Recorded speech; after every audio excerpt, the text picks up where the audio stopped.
Dark Souls is one of those games that we just can't seem to shut up about, and I don't mean that in a bad way. It's quickly joined the pantheon of games like Shadow of the Colossus, The Last of Us, and BioShock as games that you absolutely must have an opinion on.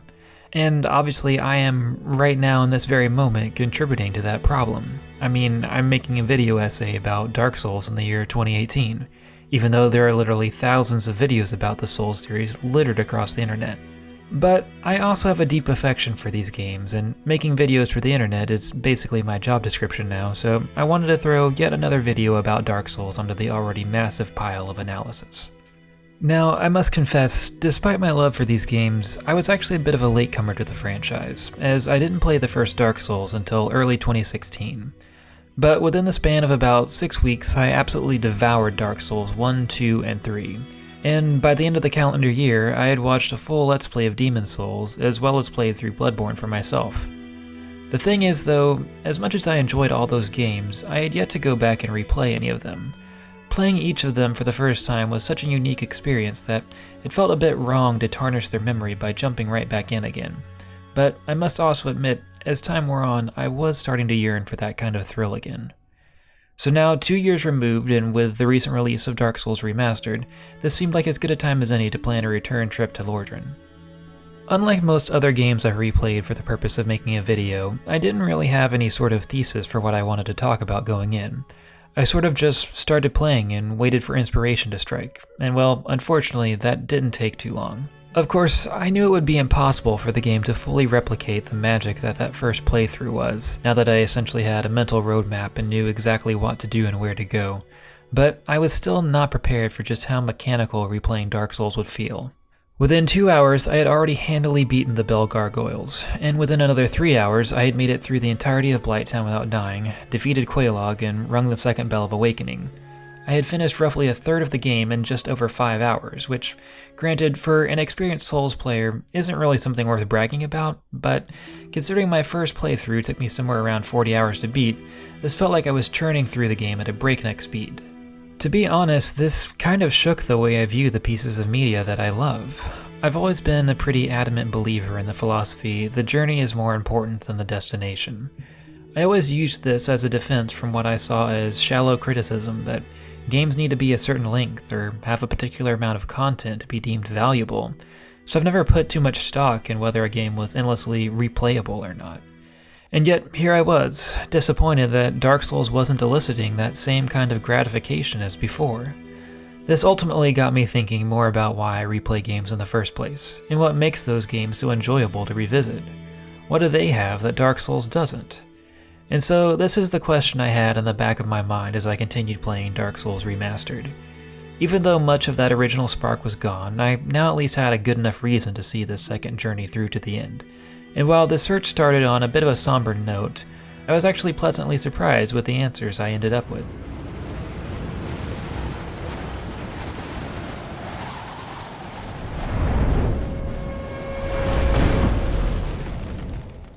Before I can fully talk about Dark Souls and replayability, I feel like I need to at least touch on what made the game so fun for me to play in the first place, which, as I've already mentioned, I know is treading some already pretty well-trodden territory, but I also think it's important context for what we'll go over later, so I'll try and make this as painless as possible.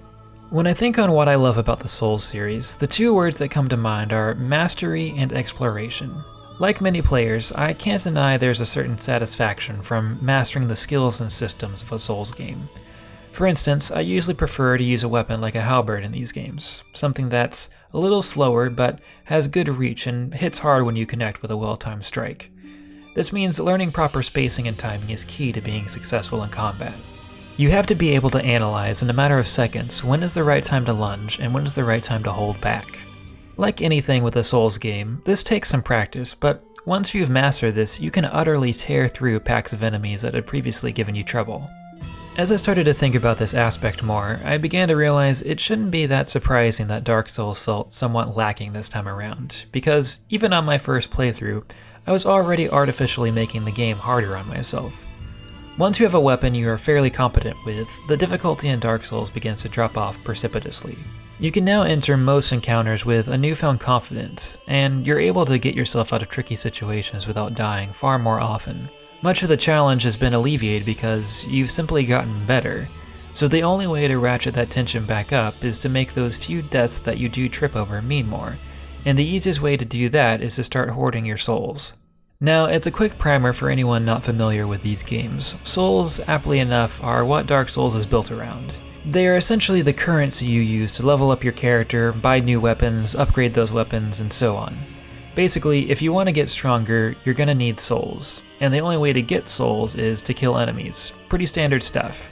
The caveat that makes Dark Souls different from most other RPGs is that you don't automatically get to spend your souls as soon as you acquire them. You can only do that at a bonfire, Dark Souls equivalent to save points. And if you happen to die before you make it back to a bonfire to invest those souls, well, they're gone. But not forever. You do have one last chance to reclaim your lost souls.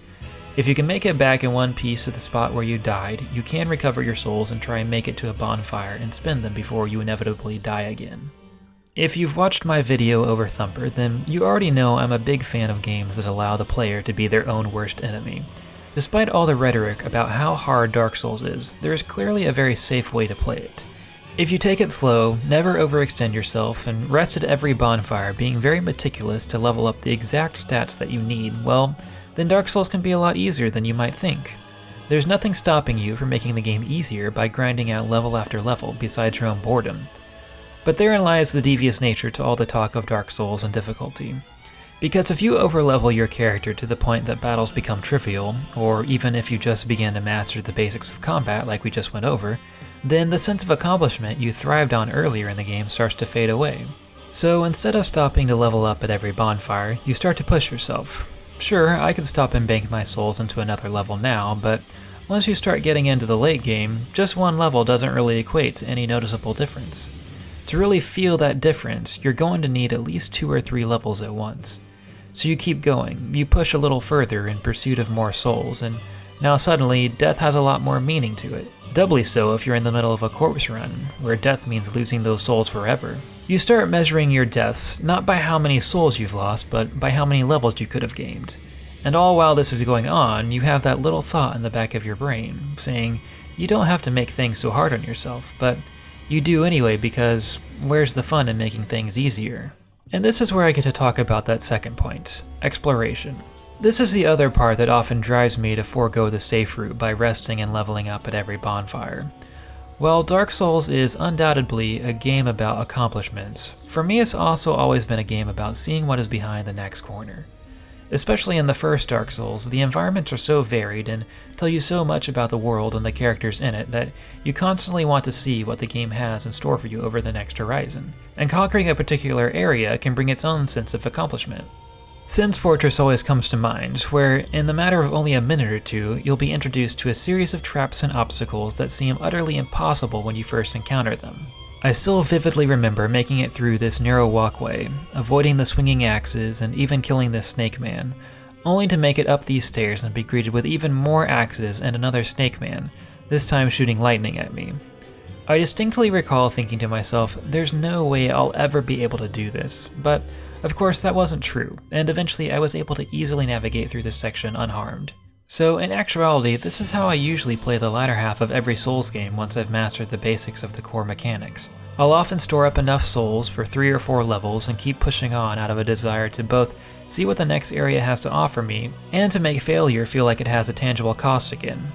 And this is why I found replaying Dark Souls so hollow at first. Admittedly, hoarding souls so that death has a stronger sting is a fairly artificial way of bumping up the difficulty, but I think what made this more palatable the first time through is that you still have those first 10 to 15 hours of learning what weapons and strategies best fit your playstyle, so being able to make the game easier or harder at your will is a bit of a reward for mastering the mechanics to that extent.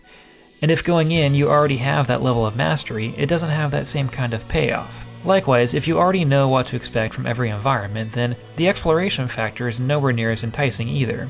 When you still have every enemy's hiding place memorized by heart, there isn't that same satisfaction when you breeze through an area that gave you fits earlier. And so this led my mind to wander about what makes a game replayable to me. And well, as you would expect, the answer differs from game to game. I'll go back and replay some old favorites like Wind Waker or Shadow of the Colossus, because I enjoy existing in that world.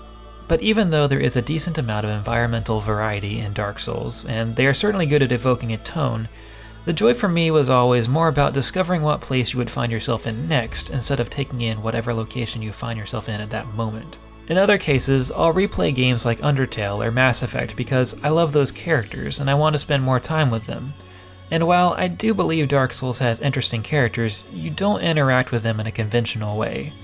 While many of the characters in Dark Souls have rich backstories and fascinating motivations, you spend very little of your time with them face to face. In-game, most of your interactions with NPCs are just a few sparse lines of dialogue or a boss encounter. All the nuance and intrigue comes from piecing together the tapestry of Dark Souls' story through item descriptions and world building. So while this is still enjoyable and part of what makes the game unique, it's not something you necessarily have to replay the game to get. I'm sure this is something that many will disagree with me on, but I feel like I can honestly get just as much enjoyment, if not more, from the characters by just reading a wiki or watching a good lore video on YouTube. More than anything, replaying Dark Souls felt most akin to replaying Rock Band or Minecraft, games that are tactile and repetitive. These are games that I can turn my brain off and relax while I play. There is still undoubtedly a mechanical satisfaction to keeping your skills sharp in Dark Souls, which I think is mostly what kept me going this time around.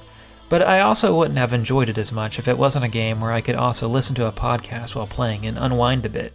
Reframing my mindset in this way got me through most of the game, but I still had this question gnawing at the back of my mind. Why does it bother me so much that this game doesn't feel replayable? And as I neared the end of the game, the answer finally dawned on me. Because that first playthrough was so impactful, I was kind of ignoring my own motto of the journey over the destination. I remember discovering Lordran for the first time so fondly that I wanted to bottle up that feeling and replicate it, but that was robbing those memories of their power. I wasn't able to appreciate that first playthrough for how magical it really was.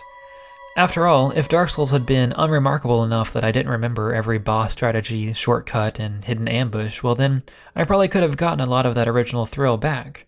But this time around, I finally understood that one truly fantastic experience is worth far more than an endlessly average one. Maybe I never need to play Dark Souls again. Maybe I shouldn't play any of these games a second time. Maybe I don't need to try and rekindle that magic because the magic never really left me. All those special moments are still vividly with me in my mind, and I have access to them at any time, which has its own benefits because they still allow me to connect with people through them. It wasn't long after I beat Dark Souls Remastered that I sat through most of Ranged Touch's 10-hour-long charity stream of the game, and I really enjoyed talking to people in the chat and discussing our favorite characters and bits of lore.